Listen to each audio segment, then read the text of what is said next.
Coach G, A&M legend, World Cup. But before we get into USA, I asked a question last hour. We were talking about the proposed changes and the January portal that in the new proposal goes from 15 days to 10, would start the first business day after January 1st. And I asked a question in my head, which now I feel like an idiot, but why not start it the day after the national championship for 14 days? Coach G walks aside the Charles Schwab studio and goes, well, listening to your show as a loyal listener and a Rudy's Barbecue fan, by the way. A bored person. The question is, what lens are you looking at this through? If you're looking at it through an NFL lens, well then, yeah, I mean, you should be able to change whenever it's convenient for the programs to change. But we have these things called classes that people are supposed to go to, at least they're supposed to be enrolled in. And the issue about the portal is these coaches want to have these players in their team in the spring so that they can go through all of spring ball, all of summer ball, get themselves into the fabric of the team.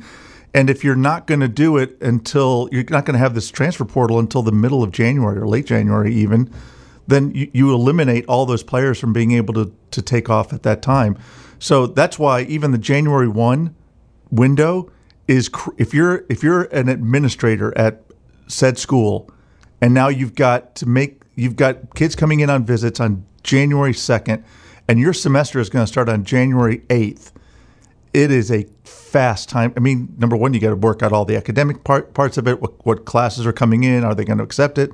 And then all the other. Just think of all the other things that go into leaving a school and going to a new school in a matter of days. It's not realistic. I never ever thought of the academic calendar. I'm not going to lie. Yeah. Well, ESPN has taken us in this direction of just saying, "Oh, this is just semi-pro ball."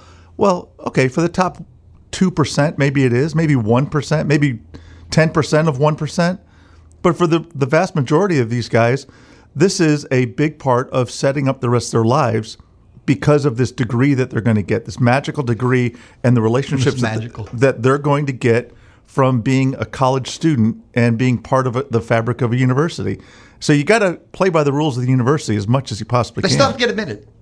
No matter how many children's hospitals you may funnel money from, you still got to get them admitted. That's right. So because of January and the semester, whether you're on the tri-semesters, the 2 semesters, and it's the new year, and already, if you waited for the national championship, that's anywhere from January 20th to 25th, and you were to extend a player not transferring till February, if you waited to the 25th potentially, you can't do that because of semesters. That's right, because they would then be in purgatory until they go to the next school. So and coaches do not want players that can't participate in the spring. I mean, they would, but that everybody loses. And everyone they want control of what they're doing. They want to know that they're doing the things that they think are the best things to help that player and to help their team for the coming fall. Because it's so much is on the line in the fall. But G and I talked about this for like 10 seconds. But you also agree that a portal and then like 2 to 3 mini portals, that's a bad idea too.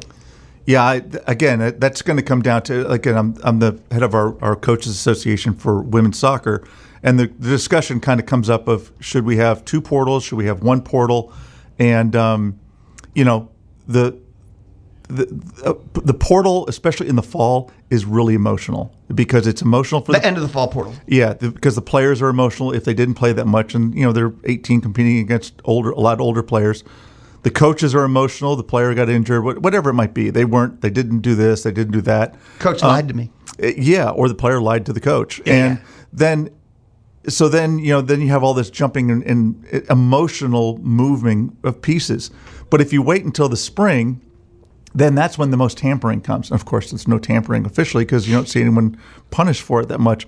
But there's tampering everywhere in every sport. And whether it's coming from the old coach at home, the high school coach, the club coach, an agent, those are the issues that they've got to try to figure out. And they've got to be able to, I think that Coach Elko talked about, until you start holding people to these rules, then they're not going to be followed by a lot of people out there. Not saying that we don't, but that's a big problem. In the NFL, they follow rules because if you break a rule, you get punished. And sometimes it's not always the case in the NCAA. I agree with all of that. I don't know how you hold people accountable, though, because the NCAA has no legal power.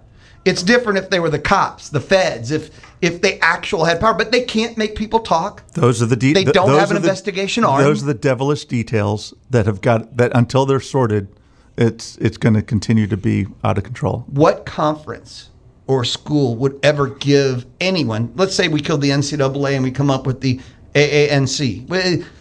Who would ever secede power and give away their power to anyone ever? That won't never happen. Well, as they say, everyone has their price, but I don't know if anyone can match that price of what it would take to get that done. So it's interesting. It's an ongoing thing. And then you made a comment about not to correct you in front of all these people, but once the NCAA council votes on something, it's it. They're the last step. So if the D1 board? Correct. The Division I council. I said out loud, I'm not sure what, because I thought with football specifically, in the new House settlement, that the SEC and the Big Ten have autonomy of rule.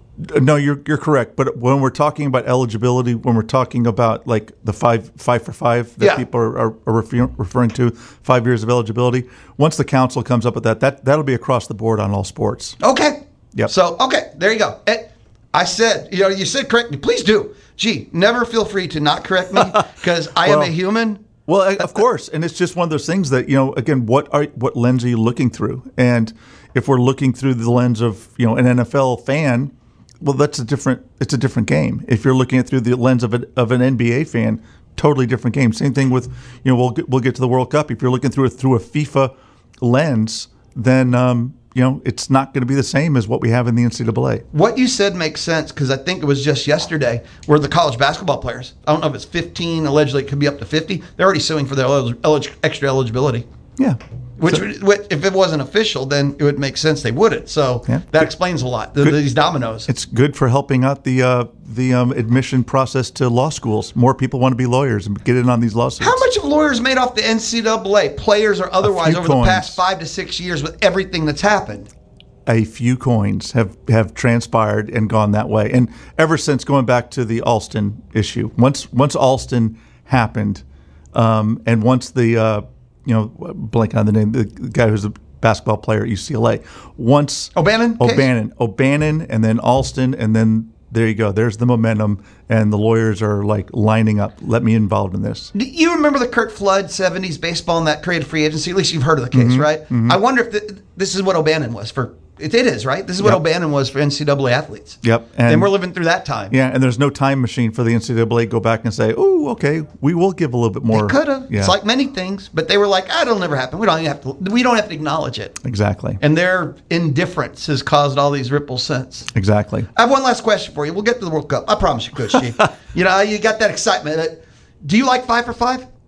Yeah, I think it's right. I think it's a good thing to do. I also like the age limits, because I think, again, this is me, I think that college athletes should be about the same age as the college students. So it shouldn't be 18 and 25 on the field together. That they're representing, exactly. And I can speak selfishly for, like, on the men's soccer side, and I think you can look at tennis, you can look at golf, you can look at a lot of these sports that have turned to, like, okay, well, I have a choice of going after an 18-year-old American kid, or I can go after a 23-year-old kid who tried to be pro and it didn't work out, and so I can get them for like 2 years, or I can even get them for 1 year. That has really closed the door on a lot of American kids. And the 5 years of eligibility, the problem it's going to open up is that schools are based on 4-year calendars, and now all of a sudden you're going to have someone for an extra year. So what happens if I can get my seniors here for 1 more year? I don't need those freshmen, and so or I don't need as many freshmen. So I think you're going to see classes being diminished by at least 20%, which of course is harder on the American high school kid coming out to try to play in the NCAA because there's 20% less opportunities with these roster limits. That's an issue. Doesn't that just open up more parity, like the G5s? And it should. We'll say that the other half of the P4s have more of a talent upgrade. They'll be gone in the portal after their 1 or 2 years there. Yep. Everything portals up, but still. It should. Again, so it's just fascinating. I mean, let's go back 6 years. To go back to right before COVID. Were we talking about any of this stuff? No. None of this. And COVID didn't create it, but no. COVID is like this, this little marker in history? It is. And it's also what created the first fifth year of automatic eligibility, which threw a monkey wrench into roster planning. And I can tell you, we've gone from my generation of planning out a roster that is going to grow and develop and mature and is going to be powerful because of these players who have come through, as well as the younger players coming in and learning under them, to what can you do for me today? And it's just different. I'm not saying there has to be a right or wrong, but it's made it to where the people who have been able to adjust to that are being very successful. And the people who can, like I said, it should bring parity, but parity is going to come from who can evaluate talent and who's going to develop their talent the right way. And again, you point to A&M has got some incredible people who have identified the talent the right way, and they've brought the talent along. Whether you're talking about Coach Elko, you're talking about Jamie Morrison, you're talking about Mark Weaver. I mean, Bucky, all the way through the line. It is just a fascinating behind the scenes look at how things work. We got the Directors Cup email. I don't know if it was yesterday or today, and A&M finished 12. And I'm not a fan of the Directors Cup. The formula mythology, but 12 is outstanding. Here's the statistic or factoid for me. 17 of the 19 made the postseason, and 2 national championships. That's what I need to know. That's my walk away from the direction of Aggie athletics. Mm-hmm. Oh, and if you look at it, Bill Byrne days, we were in the top 5, and again, a lot of that was because Bill was investing in a lot of sports instead of just 1 or 2. Yep, and that's how you build the strength. All right, Coach G, World Cup. We'll begin with this. All right, USA, smile on my face now. USA. And I say that last Friday 2-0. They play tonight at 9. And how often does USA get to play a match that has zero implication effectively? They know they're in the next round. They know where they're playing. There's 330 different scenarios of who they could play, and in 329 of them, they're playing 2 countries at once. So it's going to be a tough match when you have to play 2 countries at once. Yep. I'll let you take it from there. But USA, outstanding opening match, setting up their round of 32. Yeah, to win the first 2 games is something that we haven't done before, and now it's a situation where you and I sat here 2 weeks ago and we're talking about how I was pointing to this game as like going, this is the game that really worries me because I think Turkey is a really talented team. Well, they've been really talented until they get about 8 yards from goal and then they fall apart. So the Turks are already eliminated. I thought the Turks would be that this would be an elimination game, and potentially for us. And here it is. Now they're out. We're automatically going through. So the question now comes down to, Mauricio Pochettino, our manager, who are you not going to play? And so I think we've got 5 guys that have yellow cards. And if you get a second yellow card, you would have to sit out the round of 32 match on July 1st in Santa Clara. So all of those players who have a yellow card, which is Adams, Balogun, you've got Chris in the back. These guys they've all been key players, but now those guys are clearly not going to play tonight. You won't see them in. One of the questions I have is, will Christian Pulisic, who didn't play last match because of just kind of a tight calf, will they risk putting him out there when they don't have to win this game? Can he go 2 match? You have to tell me about soccer conditioning play. Can he afford to not play 2 matches and still be in prime form? Well, I think he didn't play last game because he didn't really train with the team. He was just doing individual things with a physio. So I think now he's been back in training. I wouldn't be surprised if he played the first half and that was all he played. Okay, there you go. Or if he came in at the 60-minute mark and he played for half an hour. And that's real-time training. Correct. It's game speed against a good opponent who's gonna put pressure on us. So, tonight is one where you can actually sit down at the bar and enjoy your drink and sing and everything else with the game, because we don't have to win it to go through. But there's a lot of other scenarios. I've given you my cheat sheet there. There's a lot of other scenarios. She walks into the Charles Schwab studio And he goes, here's my notes. It's 3 pages. It's 2 pages. Highlighted. It weighs like 6, okay? It's got notes. It's got ands and ors and flow sheet. This is awesome. This is what awesome. it is. It's what this tournament is. Like you said, there's so many different scenarios. We're going to play Bosnia-Herzegovina in Santa Clara. 329 out of 330 possibilities is Bosnia-Herzegovina. I can't even say the second name. Yeah, and they're a freaking dangerous team. They're the ones who eliminated Italy. So this is not some cakewalk we're going to walk into. This is going to be a really difficult game. They're big, they're physical, and they've got Zeko up front who's 40 years old and can bring the team along on his back. They played really well yesterday in a 3-1 win over Qatar. And so but the other games, there's some other games that are just like total toss-ups. And the games are this afternoon, tomorrow, Friday, and Saturday, and that will kind of wrap up the rest of the first round. And the way that FIFA does this is you've got 4 teams in a group, and like Team A is playing B, C is playing D. Well, years and years ago, 1978 to be exact, they didn't play the last round of games in your group concurrently at the same time, and so it came up that all of a sudden Brazil knew that they had to beat Chile by 6 goals. And magically, they did beat Chile by 6 goals. Now, was there anything under the table that happened? Was there any, alpacas going this way and other things going that way?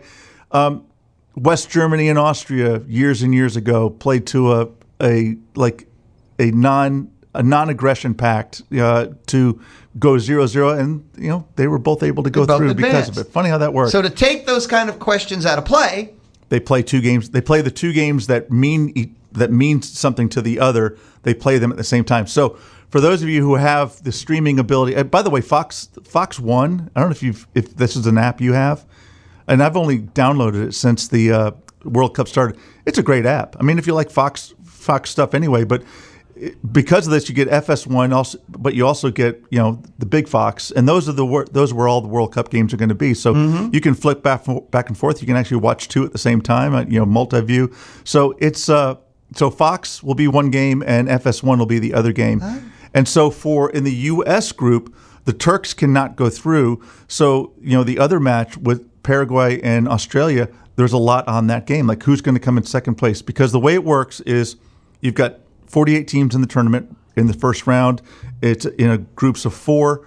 And then the second round is the round of 32. And so you've got 48 teams. Half of them are going to go through. First and second place are going to go through. That makes it 24, but it's a round of 32. So now it's the next 8 best third-place teams that go through.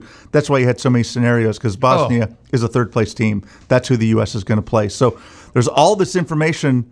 And there's the formulas floating. You've got a meme in my head of what it looks like. Where every match, every score that's going to flash on your screen has a value. And there's 6 matches today, or is it 8? What's 6? There's 6 at 3 time slots. So it's a deal where people are saying, and I don't argue with it, it's the best World Cup ever. And that's not just because we say, it's either the best or the worst. It is the best World Cup ever. The stars are playing big. The games have been, like last night, South Africa beat South Korea. That's people like. And South Africa has advanced to the 32 for the first time ever. Yeah, and going into the game, I would have put all my chips on the table for South Korea.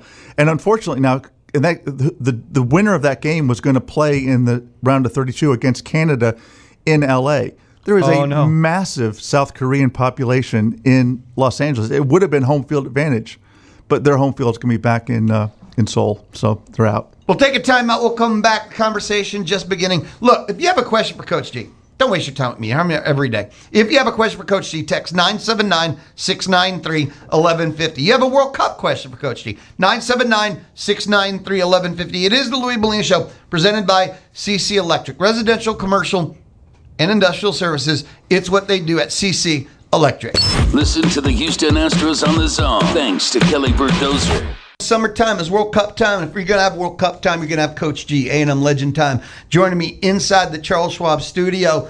Coach G, you mentioned Canada, if I heard right before. Yep. And how they're going to play their knockout match in Los Angeles. But help me here. Canada is a World Cup host. How does a World Cup host go to another country to play soccer? because they came in second place in their group. But should that matter? All these games are sold out. They're a World Cup host. All the games are sold out. They're a World Cup host. So how did they leave Canada? They're hosting. Put it this way. They had an opportunity. It was like, Canada, here you go. Going to play your last 2 games in Vancouver. And if you win your last game, then, which you should because we've made this a reasonably easy group for you, then you'll get to play potentially your next 2 games in Vancouver. You can base yourselves in Vancouver. But they lost to Switzerland yesterday, and so now they go to Los Angeles. And Switzerland will be based in Vancouver. That's so messed up. Couldn't the 2 teams after the game sit down, like make a trade pact or something, have high-level negotiations? Maybe. I mean, the Swiss might prefer to be in L.A. I don't know. Well, the Canadians are going to show up and be anti-Swiss for taking their home. Great. It makes for a better game. It makes for a better atmosphere. We're calling this atmosphere now? But that's the thing, too, that there's no negotiating with FIFA. And, again, FIFA and Mafia could be different acronyms for different things. La Cosa FIFA Nostra? But it's, as you can see, I mean, FIFA is going to win the way that they want to win, and you can negotiate how you want to pay them is maybe the only way you're going to get it done. I'm no soccer expert. I just have a logic problem with a host country going to another country to play a World Cup soccer match. Yep. Yeah, under any storyline. Yep. I'm not arguing. I totally understand what you're saying, but the games. One of the things that has been so refreshing about this World Cup is that the crowds have been spectacular, and it didn't matter who Uzbekistan was playing. It was full. Now, granted, they got smashed by Portugal, so that made it. People want to go and see Cristiano Ronaldo and those stars. But in these knockout round games, these are going to be big crowds because most of the minnows are probably eliminated. Although we look at the scenarios where they could stick around, but there's always going to be a big dog in one of these games. If it's a third place team minnow, they're probably playing against one of the favorites. Who did Morocco piss off? I saw the knockout round. They would play Netherlands, France, Argentina if they keep advancing. Yeah, and this is after coming through Brazil's group.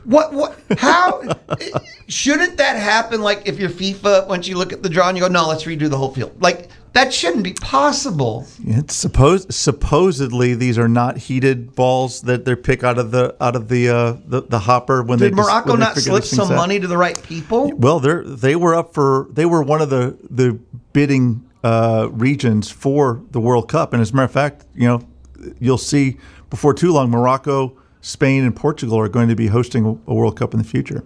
I hope they get a better draw when they host. I saw that. What their projected path would be to the final. I'm like, no. That if you gave one of the top 4, France, Spain, Germany, that much, they probably wouldn't make the final. To have to win all those matches to get there, let alone Morocco. Well, as you can see from a lot of this, and again, we talked about this last time, with these hydration breaks, now you're basically, instead of playing 2 halves, you're kind of playing 4 quarters.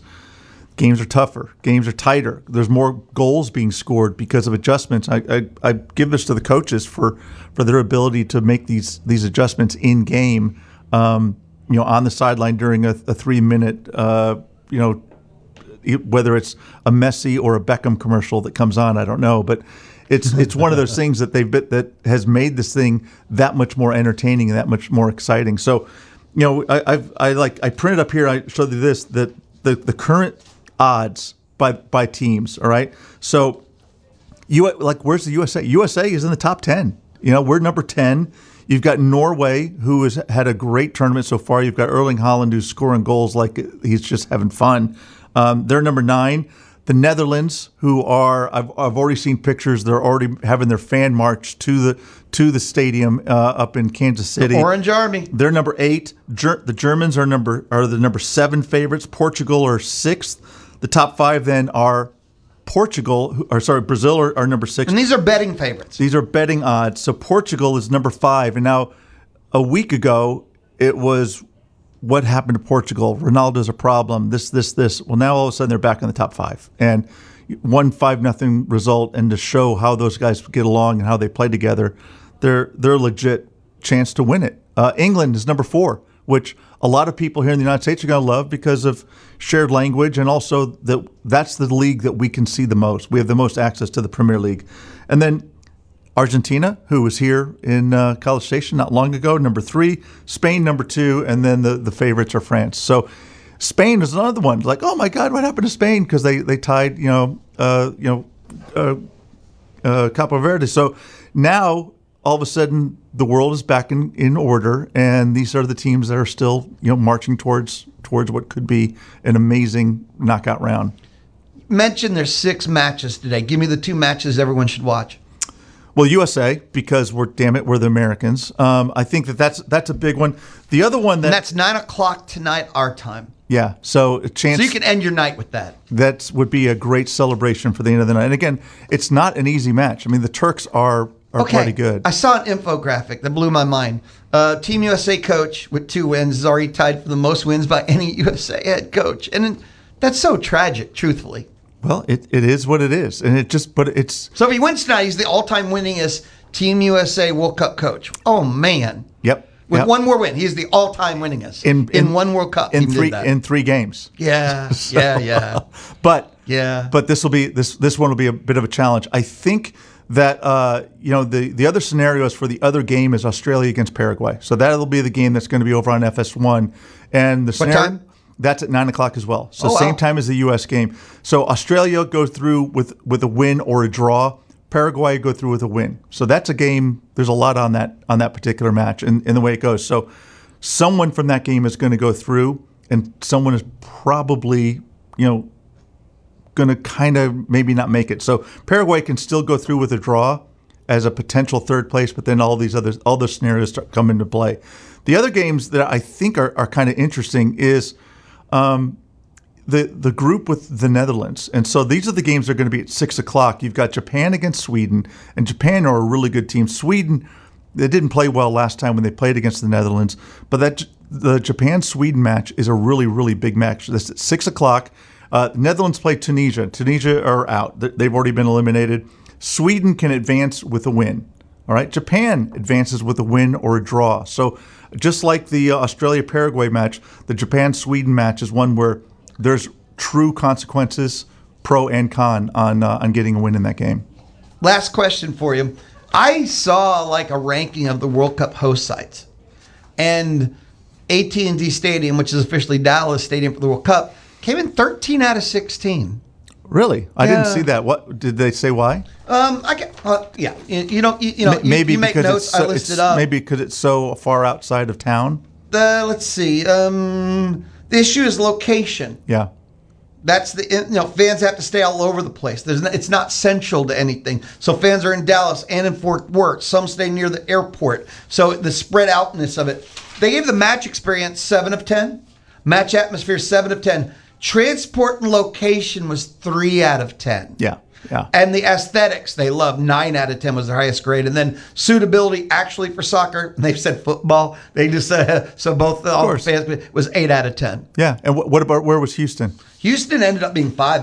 Yeah, that makes sense. NRG ended up being 5, and their grading system score for it. Well, they would have done better with the location because it's easier to get there. It's more centralized. So. Yeah. And Texan fans hate the location. I laugh sometimes about that. Seriously, Texans fans are like, oh, it's not downtown. Anyway, for NRG match day experience, 8. Match atmosphere, 7. Transport location, 9. Aesthetics was a 7. And suitability for football, soccer, 9. Yeah. So the big thing about this is the United States is by far the most well-suited in regard to facilities and infrastructure of anywhere where it's been in the World Cup has been the last few cycles. When they went to Qatar in 2022, they had to build all new stadiums. It's going to go to Saudi Arabia, I think, in 34. Same thing. They're going to build all new stadiums and everything else. No, they'll be really nice. Be in the middle of a desert, but they'll be really nice. But here, it's like, all right, we got 45 minutes. You want to play in a college campus? You want to play in an NFL arena?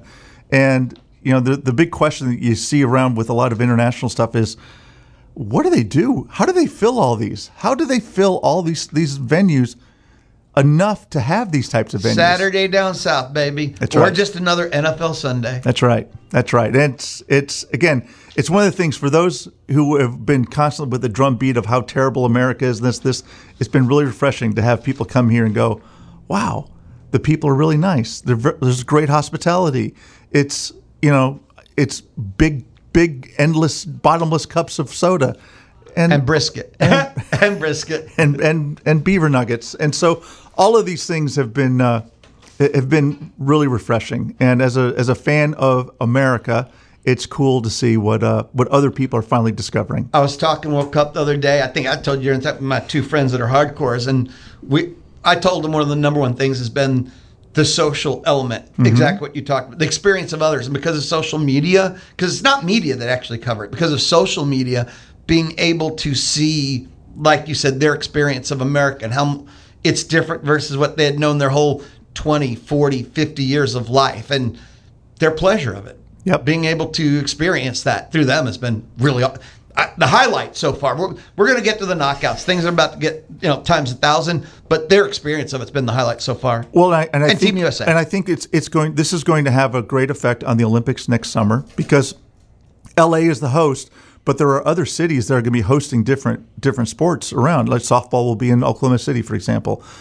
Soccer will be in different places. So this is going to have a nice boost to that because people are going to be more inclined to come over. And then in 2031, we host the Women's World Cup. And so then the question is, I had a call this morning with U.S. soccer officials. The question is going to be, do we want to play these games in college towns? Is this something that would be advantageous? Using big football stadiums? Yeah. Yeah. I mean, airports are going to be an issue for all that, but it's asking questions that have never really been asked in the past. Seeing potential. Yeah. Just they see the dollar signs. Coach G, thank you always. Look forward to next Thursday. And USA is July when in the knockout round of 32? July 1st. That's Wednesday. Yeah. So we'll see you. We'll see 2 games, and we'll see you again. Oh, you got me freaked out. Now, be awesome, brother. Thank you. Thank you, buddy. A&M legend, Coach G, Thursdays, noon, World Cup, and we just kind of have a little fun, too. When we return, I don't know. We'll figure it out. This is the Louie Bellina Show, presented by CC Electric on the Zone. Give it to me. Give it to me. The Louie Bellina Show. It's awesome. Not the sharpest tool in the shed, but he is the loudest. Listen in weekdays, 11 to 2 on the Zone. Oh, man, sorry. Good song. Fun song. Bare Naked Ladies, kind of band that comes on, you just smile. Don't even know what they're saying half the time. Something about Chinese chickens using kung fu. I don't even know, but good tunes. The Louie Bellina Show, halftime, a little over halftime. Got to thank Coach G. I love talking to him. He helped bring clarity to the D1 board, D1 committees. What did it really mean? Really appreciate that. And when Coach G talks World Cup, his love, his passion, you feel it. I feel it across the Charles Schwab studio. I know you feel it through your radio if you're listening online. This has been a treat. And it's kind of, we're about to get to the meat. We've had some great potatoes au gratin, some lobster mac and cheese, but we're about to get to the steak, man, the filet. We're about to get to the knockouts.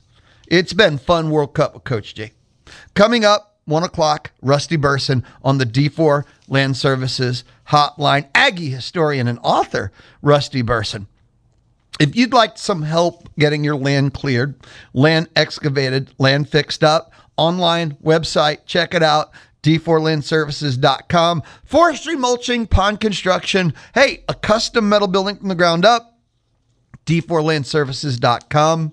Let us, for a moment, and that only for a moment, and then that moment will probably be gone. But The Athletic this week has been doing the 90s nostalgia, college football, college basketball, in honor of the last time our country, the United States of these Americas, hosted the World Cup. And it's been fun. If you're a child of the 90s, college football fan in the 90s, it was an amazing time. We've talked about the whys.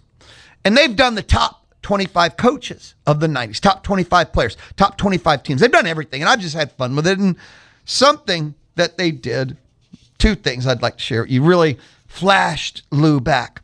They did the best stories from Ricky Williams' legendary time at Texas. And I understand. Longhorn. Boo! Boo! Right? Ricky Williams was a one-of-a-kind, unique. And some unique, strange, keep him away from me. Others, unique, fascinating person. Not even going to put the Longhorn tag on him. For me, host of the Louie Bellina Show, First Word with Louie Bellina, he's one of the more interesting stories of a guest we had. Ricky Williams joined me on the Louie Bellina Show. And I'll never forget this because I got the email, and I'm pretty sure it was his agent, but he put out a book, and it wasn't a publicist. I'm pretty sure it was his agent put out an email, hey, would you like to have Ricky Williams on your show? And I'm like, would I? Who would not want to? Because at this point, this was after, obviously, the Longhorn days, after the NFL days. And Ricky is story after story. Matter of fact, for The Athletic, the best stories, they talk to everyone, players, teammates, Longhorn legends, telling Ricky stories. And Bucky Godbolt, former Texas running back coach, quote, he wanted to be a full-time running back and linebacker. I said, dude, you can't do that. Kevin Blackstone, former columnist for the Dallas Morning News. People forget he was a fullback for his first 2 years. John Makovic, former head coach from, I always remember his first game, freshman year. We're playing in Hawaii. It was third and forever. I just called a draw play. Figured we'd get a few yards, punt the ball beyond our way. He took it to the end zone. Another story from Godbolt. It took him about a year to get on Central Time.